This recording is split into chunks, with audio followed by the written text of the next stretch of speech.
Hello ಸ್ನೇಹಿತರೆ, ಹೇಗಿದ್ದೀರೆಲ್ಲ? ಸ್ನೇಹಿತರೆ, ನಾನಿವತ್ತು ಬೆಲ್ಲ ಯೂಸ್ ಮಾಡಿ ಸ್ವೀಟ್ ಮಾಡ್ತಾಯಿದ್ದೀನಿ. ತುಂಬ ಟೇಸ್ಟಾಗಿರುತ್ತೆ. ಫಸ್ಟು ಅಕ್ಕಿ ತೊಗೊಂಡಿದ್ದೀನಿ, 1 ಕಪ್ ಅಷ್ಟು ಅಕ್ಕಿ ತೊಗೊಂಡಿದ್ದೀನಿ.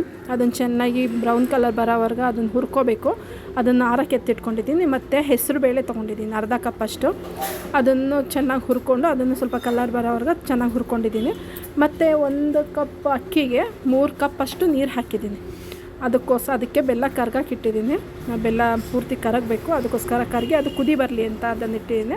ಮತ್ತು ಇದನ್ನು ಚೆನ್ನಾಗಿ ಕರಗಿದ್ಮೇಲೆ ಇನ್ನೊಂದು ಬಾಣಲಿಗೆ ಸ್ವಲ್ಪ ತುಪ್ಪ ಹಾಕಿಬಿಟ್ಟು ದ್ರಾಕ್ಷಿ ಗೋಡಂಬಿ ಹಾಕ್ಕೊಂಡಿದ್ದೀನಿ. ಅದನ್ನು ಚೆನ್ನಾಗಿ ಫ್ರೈ ಮಾಡ್ಕೊಂಡು ಎತ್ತಿಟ್ಕೊಳ್ಳೋಣ ಅಂತ.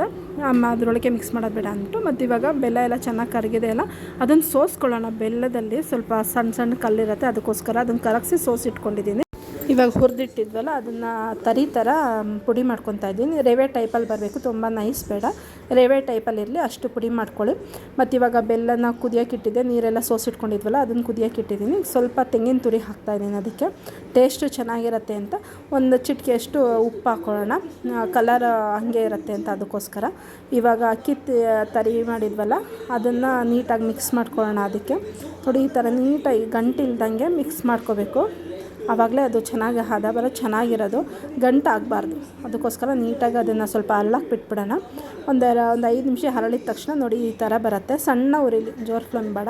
ಸ್ವಲ್ಪ ಏಲಕ್ಕಿ ಪುಡಿ ಮತ್ತು ದ್ರಾಕ್ಷಿ ಗೋಡಂಬಿ ಹುರ್ಕೊಂಡಿದ್ವಲ್ಲ ಅದನ್ನು ಮಿಕ್ಸ್ ಮಾಡಿ ತುಂಬ ಚೆನ್ನಾಗಿರುತ್ತೆ. ಕೇಸರಿ ಬಾತ್ಗಿಂತ ತುಂಬ ಟೇಸ್ಟಾಗಿರೋ, ಒಂದು ಸರಿ ಟ್ರೈ ಮಾಡಿ.